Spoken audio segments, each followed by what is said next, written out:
Hey everybody, it's Dina again with the Rhode Island Wave newspaper and Spotlight interview series. I am here with a wonderful friend of myself and the paper, John Perrotta, the comedian. John Perrotta, how are you? I'm doing well, D. It's always good seeing you. Whenever I get to spend a minute with D, it's great.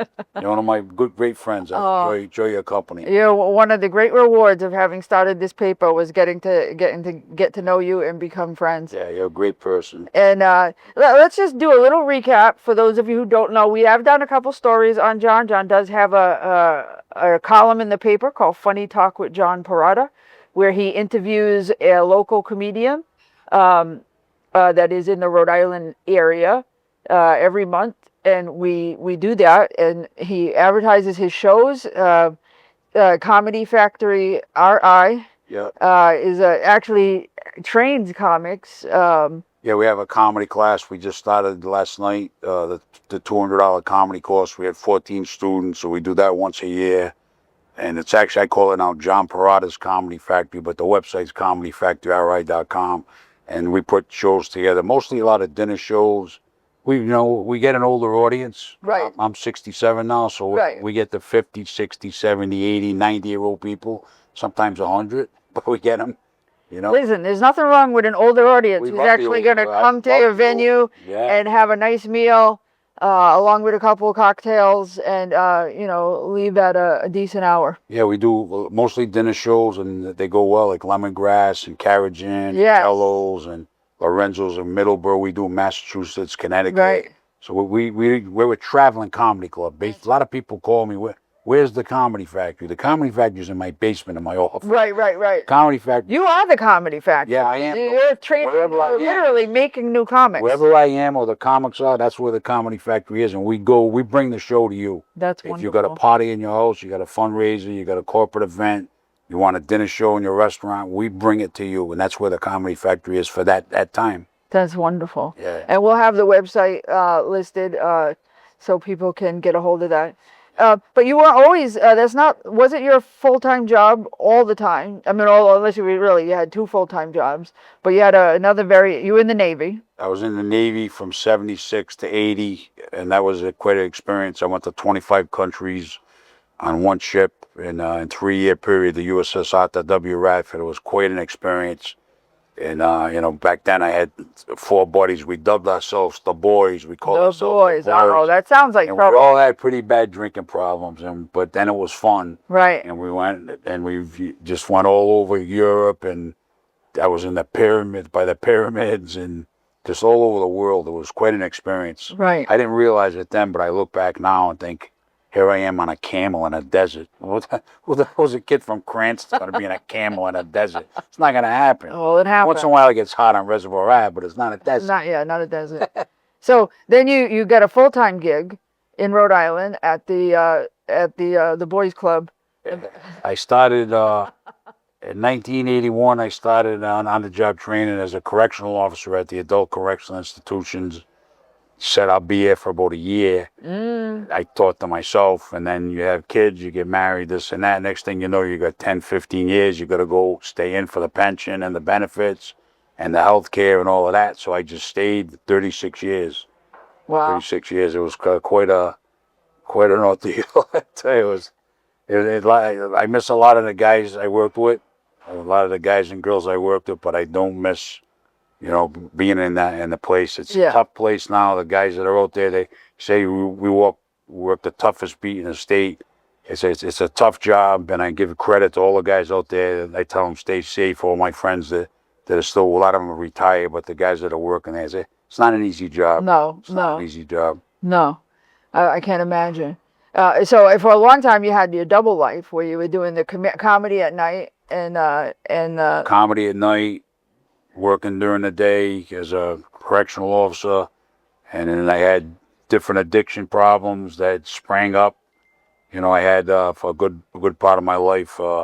I've been blessed to come out of that. I got about 8.5 years clean now. I had a gambling problem, a drinking problem, a cocaine problem. I had different issues, and the last 13 years, basically, I had about 40 months.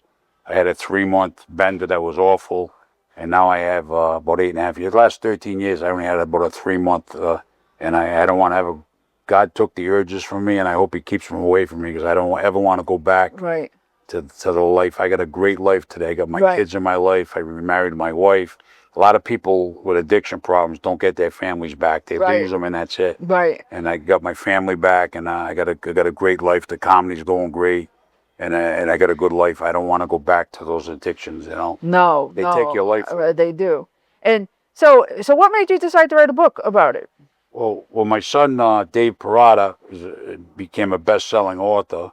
Wrote 5 books, and he told me, Dad, I'm going to start a company that if you want to write a book, they'll just get somebody. They got somebody to design the cover. They got the editors. They got everything. So when I was thinking about it, I said, I've always thought this. I've had a pretty crazy life. I mean, the Navy, 25 countries, 36 years correctional officer, 34 years stand-up comic, 3 marriages, the addiction problems. I said, you put that all together in a pot and stir it up. It's one hell of the stories I have. I said, I've been telling people stories for years. Right. I said, why don't I mean, I can't even put everything in this book. They were some were so crazy. But I said, I can put a lot of the crazy stories in the book. So I said to my son, why don't I be your first client? Why don't you, let's write a book.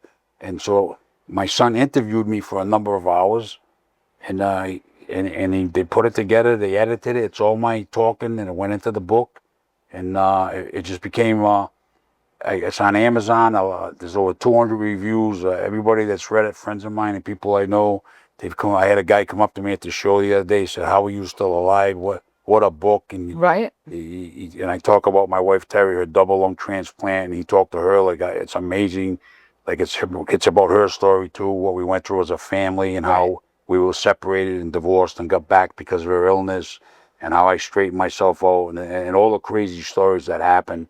So I don't just say it, but it's a really, people that talk to me, they tell me they read the book and they can't put it down. Right. Because it goes from when I was a little boy, my father had a bad drinking, depression problem, and how my earliest memory in my life, I remember walking into my father's bedroom, my father sitting on the bed. I knew something was wrong. I didn't know what. I said, Dad, what's the matter? And he just stood up, put his arm on the bureau, and knocked all the perfume, all the brushes, jewelry of my mother's all on the floor. I forget what happened after that, but I was a scared little kid. Right. Because I grew up as an only child in a tough environment. I love my parents. I don't blame them for anything that happened to me. But it was tough, and that's where it started. And we started the book from that point into the teenage years, a rehab at 16 for 6 months, into the Navy years, into the marriages, into the prison, the comedy. We just chronically went through it, and it's just all the interesting things that happened, all the crazy stories. They're all in there. I think it's a pretty good book. I'm not just saying. I've looked at it. I think you guys did a great job, and it's amazing. And we can get it on Amazon. You can get it on Amazon. They have it, and some people don't like to read. They got it in Audible. My son said, you got to record the book, Dad. I didn't want to do it. I want to hire somebody. Why? I just didn't feel like doing it. You're the guy. My son said, they got to hear your voice. The author's voice has to read the book. Right. So I read the book.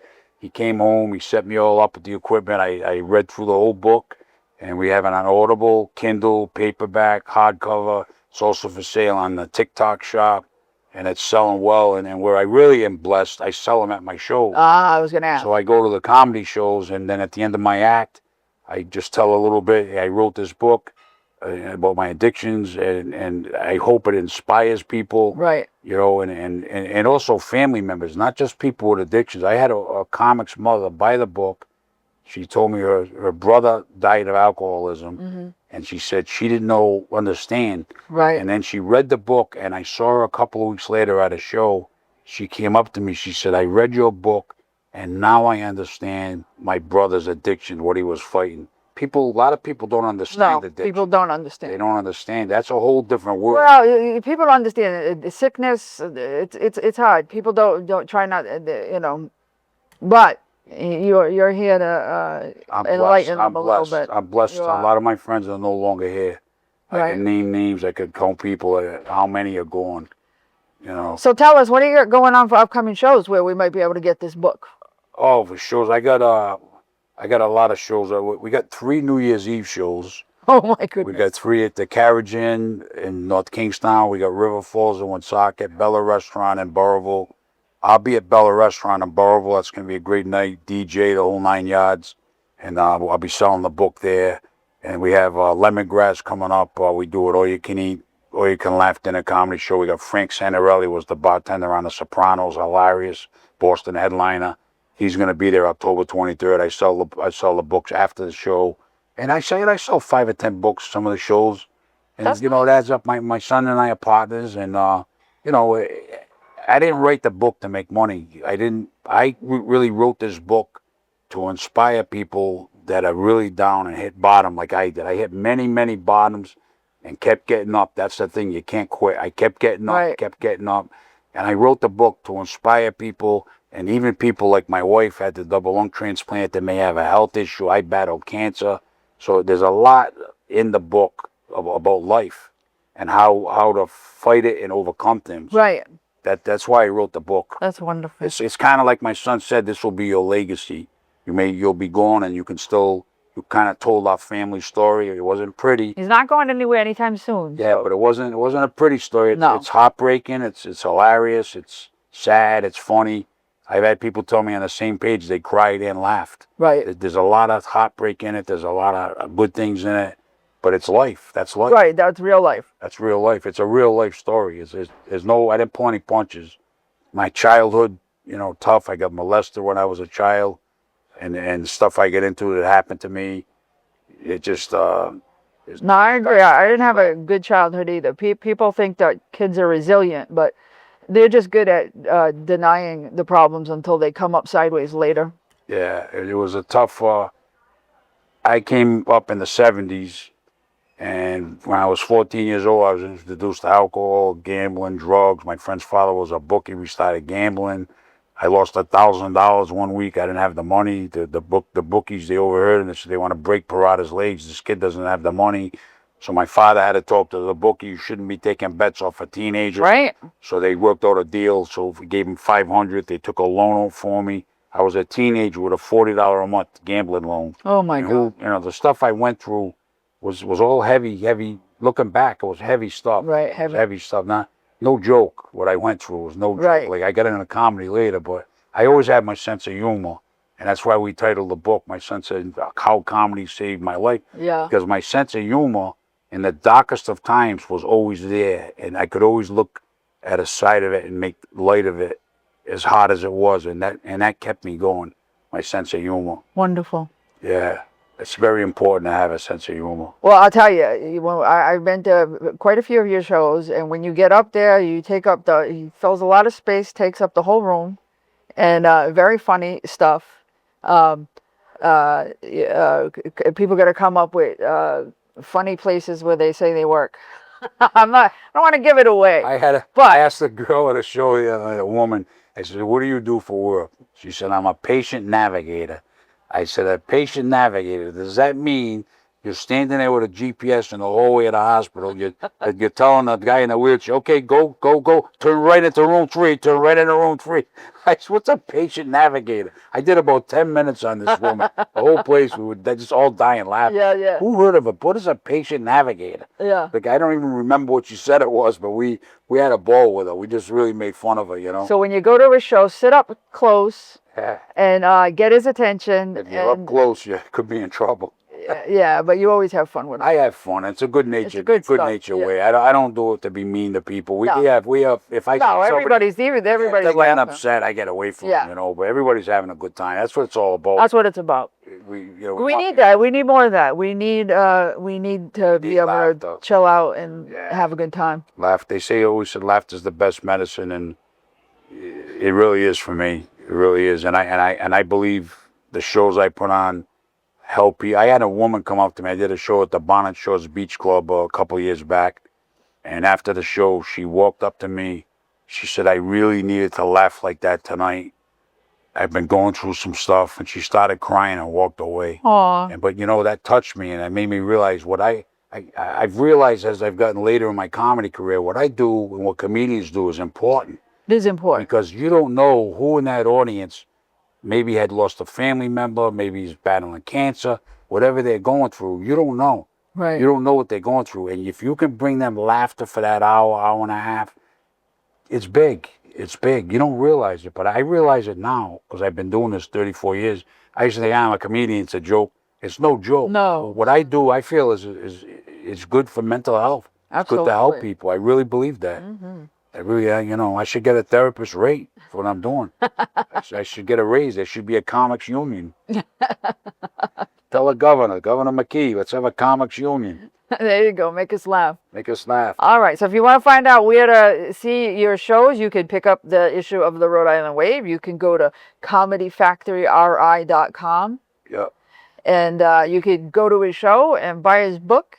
You could call me direct anytime, 401-639-7726. If I don't answer, I'll get back to you pretty quick. I'm old school. Nobody does what I do, D. Nobody does what I do. I know. Because everybody does Eventbrite and they buy tickets online. Some of my shows, you call a restaurant and make the reservation. A lot of them, you call me direct. There you go. He likes to know who's going to be at the show. You got a table of 10. You want to sit in the front. You want to sit in the back. I'm a hands-on guy. You want the second row? I ask you, where would you like to sit? I handle everything, soup to nuts. Nice. And I like that. You know why I like it?